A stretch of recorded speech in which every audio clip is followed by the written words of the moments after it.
All right. So, Hello there, Liam. hello there, Mike. How are we getting on? Very good. Are you excited?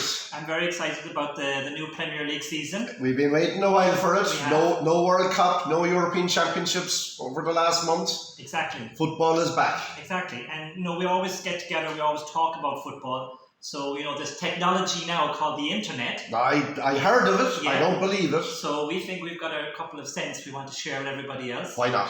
And yeah, exactly. Why not is the thing. Everybody has an arsehole, and Yes. so do we. Yeah, exactly. And we're going to give our opinions on it today. That's just it. Not on the arseholes, but on the On the opinions. on the Yes, opinions. yes. Okay, so what we're going to do is we're going to count down our top 6 who we think is going to be at the top of the Premier League come the end of the season. So for suspense, we're going to start at 6 and move down to number 1. Okay, indeed. All right. So let's start with number 6. Well, my number 6, my pick for number 6 will be Chelsea. Okay. I think. That's a surprising one. Yes, I think it's a follow on from the obviously the forced sale from Abramovich going out of the club. The new owners have money; they're spending it quite recklessly, I would have to say, in some of the bids they're putting for defenders and paying over the odds.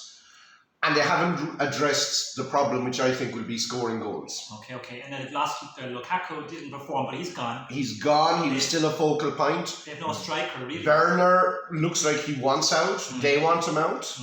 But I don't think Sterling is a good replacement. I think that he's hot and cold as well. Yeah, exactly. Like you said, he's a fair weather, right? He's not going to be someone who's going to dig them out of a game in the middle of winter when things are going bad. Absolutely. Tuchel, I know it was only a warm-up game against Arsenal, but Tuchel is a very vocal guy, and if he loses the dressing room, which I can see, when he goes out publicly giving out about the team and their attitudes, you could lose a dressing room, and we've seen Chelsea players down their tools in the past. Yeah. And I could see that happening, and they struggling and ending up maybe a top 6. Okay, good, interesting. What about you, Liam? I'm going to go with Newcastle for number 6. Yeah. Okay. Yeah. Wow. Yeah. I know that they really haven't. I've liked how they've not splashed the cash for the sake of it. I like how they're kind of taking a measured approach. Last season, they brought in the players that they needed to keep them from relegation. Yeah. And they started with defense, and they've kind of brought in a bit of flair as well with Guimaraes. Is it Guimaraes? Yes, Guimaraes. In the middle. Yes. They've added a few players as well.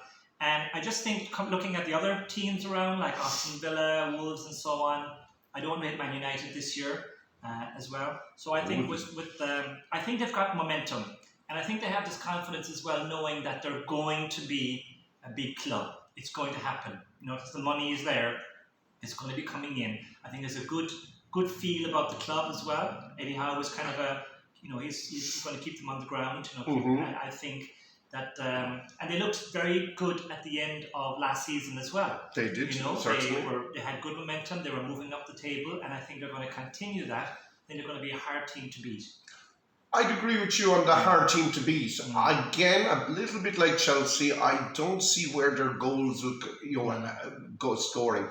And also, what the top teams have is the ability to consistently beat the lower teams. Yeah. They haven't beaten before the ball is kicked once the season gets going. Newcastle don't have that edge yet. Yeah. So they will drop points against teams that Definitely. you wouldn't expect. I'm hoping that they're going to bring in a striker before the transfer window, because Chris Wood, while he's good for getting the goals for in a relegation battle, he's not going to be the one to get you the goals to get you into the top 6. So I think it's very important, but I'm confident that maybe they will get someone before. Okay, well, that's a bold prediction. 6th place. Number 5, will I go for You number go 5? You go for number 5, yes. We'll alternate. Let me think. I'm going to go with Chelsea, number 5. I agree like you. I'm a little bit worried about how the club is being run at the moment.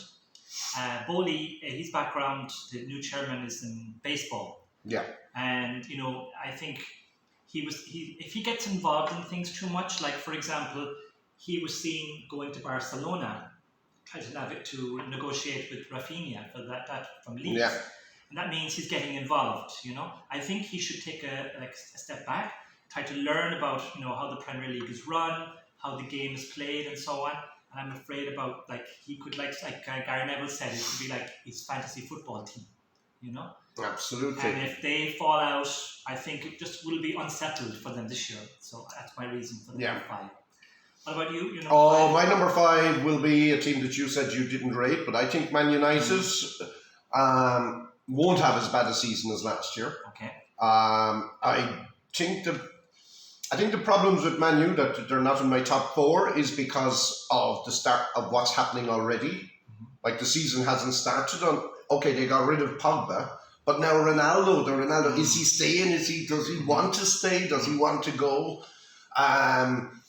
Him leaving matches, warm-up matches, before the match is over, and the manager coming out, it straight away sets a bad start. And he wasn't the only one. Apparently, he was up to 10. Yeah, there was loads of them left. So here's a new manager. He wants to step down. He's kind of come out as a bit of an authoritarian, which is okay.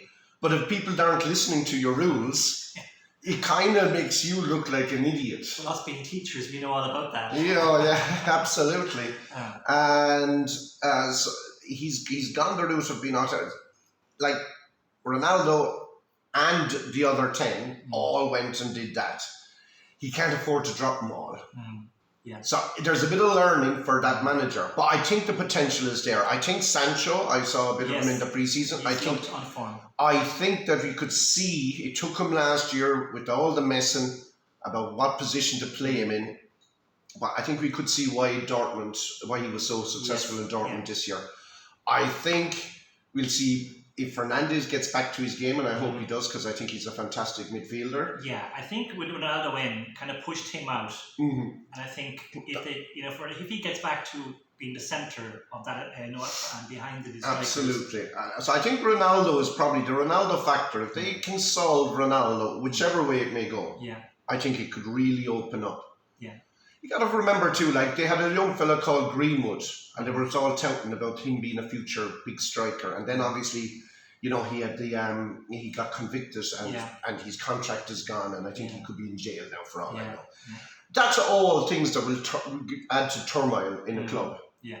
I think this year, good signing in centre half might take some of the pressure off Harry Maguire. Mm-hmm. I wouldn't have him as captain. No. I'd, just get him out of the spotlight for a while, for his sake. Yeah, he needs to kind of step back a little bit. Step back and then kind of work his way back. And again, go back to playing and showing people why he got the reputation he had originally. He's not the first centre half to do that. John Stones went to Man City, was dropped for years. You thought his career was gone. And he came back. Yeah. Maguire can come back too. Yeah, exactly. But at the moment, every time he's playing, there's a focus on him. Yeah. And maybe he's then trying to prove too much. Yeah, exactly. The pressure's on. Playing the basics. Exactly. As a captain, you have to. Yeah. So I think they won't have a season as bad as last year. I think with the attacking strengths that I just mentioned, I'm giving them 5th spot. Okay. I don't have United in my top 6. I know, and it's surprising. I think that nothing has improved since last year, and I think actually things might even get worse before they get better. I think they need to kind of. To restart. They're still thinking as they're like a top 3 team. Even certain players aren't even going to come to them anymore. That guy from the Dutch guy who doesn't want to come to them. He went first. Oh yeah. De Jong. Yeah, Frankie De Jong. Yeah, De Jong. Yeah. Yeah, it's kind of an eye opener for them to realize. He wants to go to Chelsea. Exactly. So they don't have that. So I think they need to kind of go back to. The Arsenal model is kind of blood in some youngsters, think of it as a 5-year plan. Like what Alex Ferguson inherited in the 1980s. Yeah. And he knew there was good youngsters coming through, but they weren't ready at that stage. Yeah. And they kind of need to do that. Yeah? Exactly, they need to blood these in and then bring in a few decent players and kind of say, let's not trying to win the Premier League this season. By buying or thinking that way. I think that's the Glazers and maybe some, supporters get used to success. Yeah. But I think that until they do that, until they realize that, I think the things are going to get worse before they get better. Well, okay, that's our... Okay, now we're up into the Champions League spots. Yes, number 4. Number 4, let's go quickly. So I'm going for Spurs for number 4. Okay. I think I think Conte is a fabulous manager, and he gets more out of the players than what their individual parts are worth. He adds another 10% to the team. His drive, his focus, his determination and will to win. We've seen with Chelsea, we've seen it with Inter Milan, and we've seen him even last season with Spurs. He got that team to fourth place. They had no business being in fourth place, getting fourth place. And the mind games of Arteta worked. Oh, it worked, but that's what a good manager, Conte, does that. At times he goes brutally honest, saying, "Oh, maybe I'm a terrible manager. I should be sacked." And I think he did that last season. Yes. All part of the mind games, but they work. Yeah, he's a serial winner. Yeah, he is a serial winner. You got to be prepared to work to be on his team, and I think just as the season went, I could see more and more the Spurs players. Yes. Kane was disaffected. That's why you didn't see Kane as the top goal scorer. Son was the top goal scorer last year. I think you'll see Kane back up in the top goal scorer lists again this season. Okay. I think you'll see a focused. You'll be saying you want to prove something about Haaland. That Haaland, you're the new kid, but I'm still the man. Okay, very good. Well, I'm also going to go for Tottenham as number 4. Okay, we might have a very similar. The options are kind of limited. Yes, exactly. But I agree with you as well. I think Conte is an X factor. Also, with Kane, Kuzelewski, right, and Son, of course. They got Richarlison as well, even though he's injured. But when he comes in, he gives another option. I saw Kane in pre-season, and he looked like a cold-blooded killer. He was like ruthless. He'd get the ball, bang, and like there was no emotion. He seems to be so focused this year. It's like, I haven't won a trophy for so long. Yeah, I'm going to make this season. I'm going to make it. I'm going to be, push Tottenham's. And I think he'll get them into the top 4. But my concern is we're in midfield, Højbjerg, and they've also Dyer is centre of defence. I just think they're kind of light at the back, and that will cost them, I think, in comparison to the other teams. Yeah, okay. So, but I think top 4 is definitely within their reach this year. Okay, right. Let's go into third place. Okay, number 3. I'm going to go with Man City. You're going Man City in third place. Yes. Yeah. Now there's a shock. Yeah. Exactly. Let's hear the why. Yeah. I'm okay. It's a bit of a long shot. But, certainly. But if we go by just what happened from last year, it's easy to plan the table. We have to kind of think of maybe. What could happen? For example, I think a lot of pressure on Haaland. Like everybody you hear about him is like saying, "Oh, he's going to score 30 goals this season." It's like a given, and it's a lot of responsibility on a young man's shoulders. He's still a young man. Okay, he's done really well in some of the European leagues, but and he's going to score goals. But I also think that Man City are going for the 3rd year, right? To win it's a 3 in a row, yeah. 3 in a row to keep the players motivated and so on. It depends, how hungry they are. And also, I think this year, Guardiola, the Holy Grail is the Champions League. Has to be. I mean, it's been it for a while, but more than ever else. And every year that is going to up. I think that, that they would be prepared to let another team, other teams are hungrier than them, I think, to get the Premier League. And I think they might, that little bit taking their eye off it and focusing on the Champions League might just be the difference, I think, and might get them down maybe a couple of places this year. I don't think they have that hunger to go all the way for the Premier League champions this year. Well, I mean, yes. Interesting. Number 3?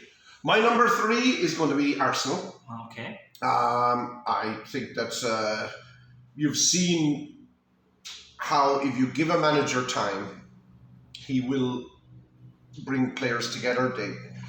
I was not a huge fan of the Arteta signing. I thought you were looking for Pep Guardiola light, and he was trying to play a game that he didn't have the players to do, but he's persisted, he's been patient, and more importantly, the owners and the board of Arsenal have been patient with him.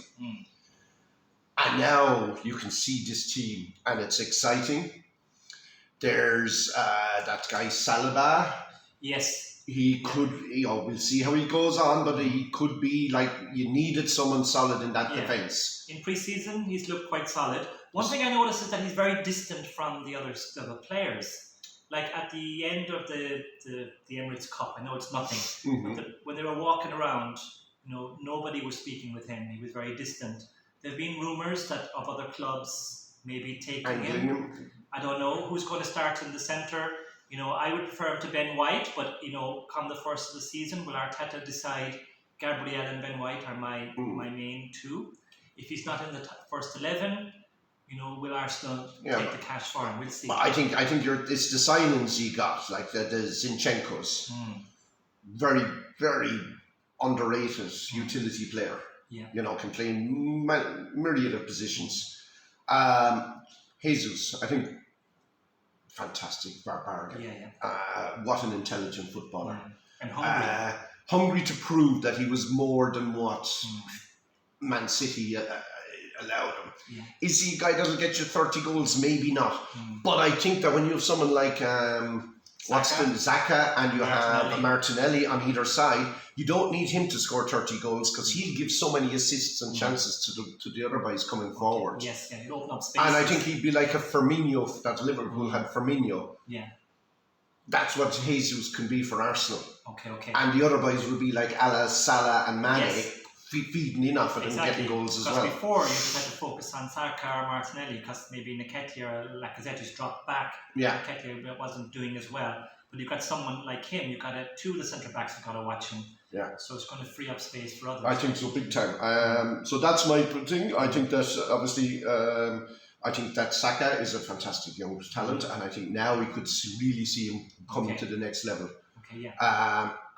I like Østigård as well. I just think there's a lot of young players, and they're got that another year of maturity on them. Okay, Odegaard, right? Odegaard, sorry, you got the one. My concern, of course, would be the likes of if you keep playing if he keeps playing Xhaka, Xhaka, that'll get sent off. He's a walking red card. So there you go. Exactly. Yeah. And that's going to cost in key matches and at key times. Okay. There we go. So we're up to the final top two. Yes. I'll go. I have to say. Well, let's do like a 1 and 2 kind of go together. 1 and 2. Well, of course, I'm going second Liverpool and top. I'm going Man City. I don't think there's going to be any change of the guard from the last season. I think that Mane is a huge loss for Liverpool, and Nunez needs time, and it's a different style of player. So that's where I see the. We got to 1, 2, 3. We played 3 finals last year. We didn't score a goal in any of those finals. Yeah, the games against Chelsea were both scoreless. It was 1 on penalties, right? All 1 on penalties. So scoring goals against top defences and top opposition, we've struggled with. Okay. My plus side, why I would have had us lower, but I do think Salah is going to come out a bit like Kane, or Kane, I should say, a bit like Kane, where he's got a point to prove. He's signed he got his new contract. He's happy. I do think behind the scenes, probably himself and Manning, even though they kept on saying they're great friends, you could see the body language. I didn't think they were. I think there's a much more relaxed, even just seen pre-season, a relaxed Salah on the playing field. Seems much happier to pass to Nunez than he ever was happy to pass to Mane in a couple of games I've seen. That can make a difference. And I think he's going to have an outstanding season. But I still don't think we'll get the goals that we need to score. Okay. To challenge Man City. Okay. Very good. So that's my top 2. And Man City I'm keeping top because of the strength. The strength in depth. Okay. Even though I agree with what you said earlier about Man City, the hunger not being there, etc. I do think Haaland with the Grealish needs to step up, and it's a big. But he is a good player. He's intelligent, and with De Bruyne and Rodri, you've got a great midfield anchor. There's no doubt about that. They have strength in there. That will give chances, and they'll figure out how to get the best out of Haaland. Okay. And I do like that Alvarez guy as well. Okay, very good. Okay. Yeah, I'm going to go with Liverpool as champions and Arsenal second. I think Arsenal might be the surprise one this year. I think they have bought well. A lot of the young players that they've had over the few years have been going up, like Martinelli, Saka, and also I like the back line when Tomiyasu comes back. I do like Saliba. I think he will start ahead of Ben White. I think he's a better defender than Ben White. And I think you're the better defender than Ben White, to be honest. And I thought that there's a forward motion with them now. They've looked really good in pre-season. That means nothing if they don't go to Palace. and win that game. Or get a result, Get a to be result, honest. yeah. Like, opening games of the season, throw your hat up. Exactly, yeah. So I think also if it's important Partey stays fit. Okay, yeah, Xhaka can be a liability, but they put him in a new role now. I think that towards the end of the last season. Is it left back in the dressing room? He does go left Water back boy? sometimes. They do rotate it with Zinchenko or Tierney and Xhaka dropping into the defensive positions. But I think that they could be a dark horse this year. No. And I think they're not finished spending yet also. I think there's a good chance they could bring in another central midfield player. Well, that's it, yeah. There could be a lot of changes. Kielmans is widely tipped as well. I think that will also, would be a good signing. good signing. And you've got Smith Rowe, I think is very exciting as well too. Who's going to come back from injury hopefully as well. Liverpool, I think, will be champions. I think that with Klopp, I think he's going to give them the kick that they need. Maybe he's felt sore from last year. I think winning the championship again, I think, would be a priority for them. Yeah, they did it. The last time they lost by 1 point to Man City, they went on a ridiculous run of wins. Exactly, yeah. Before the COVID kicked in. So I think that will drive them on, and I think they've been to a few Champions League. Of course, they're going to go for the Champions League again, but I think this year, the Premier League would be will be within their reach and priority. I also think Nunes is a fantastic signing. I watched him last year, and in the pre-season, I was hoping that I thought that whoever gets him is going to have a big advantage because he looks really good. And in pre-season, he did really well, I think, in the Charity Shield, right? He did well in the Charity Shield. He came on, and obviously impressed. He's header won a penalty, and another he scored a goal, and which you can't ask for more than that to put yourself in those positions. Yeah. There's been questions, and I've seen again is some of his footwork, his ball control. But the one thing I say with Klopp is he gives players time. Yeah. Fabinho, when we signed Fabinho from Monaco, he went 6 months before he played him for Liverpool. We signed? Well, Liverpool, I should say, sorry. Liverpool signed him for Monaco, and Klopp didn't play him for 6 months. So behind the scenes, he left him go into training, get him ready to play. And now Fabinho will be one of the first names on the team sheet. Okay. And also I think, Liverpool have the nuance of how to win games, Like even if things aren't going so well for them, they have the experience, they have the know-how to kind of get that win. Because they're very solid in defence, And I think they're always going to create chances. So, like teams like Arsenal don't have that yet because they haven't won anything. Mm-hmm. But that's why I think Arsenal need to win a trophy in the next year or two. If they don't do that, I could see players like Saka or other players leaving. The project could break up. Okay, quickly, will we do a quick relegation review? Yes, we can. Just quickly. Relegation, I'm thinking Bournemouth. I think Southampton. Southampton, who've always been kind of on the verge. Yes. And I'm going to go with another team coming up, Fulham. Okay, very interesting. You've got two of the teams coming up, and Southampton, who've been in the Premiership for a long time, but always hovering, as you said, through selling their good players. Yeah, I think it's going to be interesting in the relegation because there's always the second season syndrome. So I'm going to pick Brentford to go down. I'm going to think Leeds are going to go down because they've sold the people that kept them up. Yes, okay. I can see it. And the third one then, probably, I'm looking at the teams coming up. I have a soft spot for Nottingham Forest. I think we all, of my generation would remember the Brian Clough's teams, and they were great. Yeah, it's good to see them back. It's good to see them back, and they haven't been back in so long. These seem to come up and down like yo-yos. You're kind of like, so I'm hoping. This is where my heart is ruling ahead of me. I'm hoping Forest stay up. Yeah. I'd like to see Brentford stay up. I fear that the second season syndrome will kick in. I think Brentford have enough up front. Tony and Mumbuya, I think, is the other striker. I think they have the strikers that are going to score goals. Yeah, well, and they'll keep them up.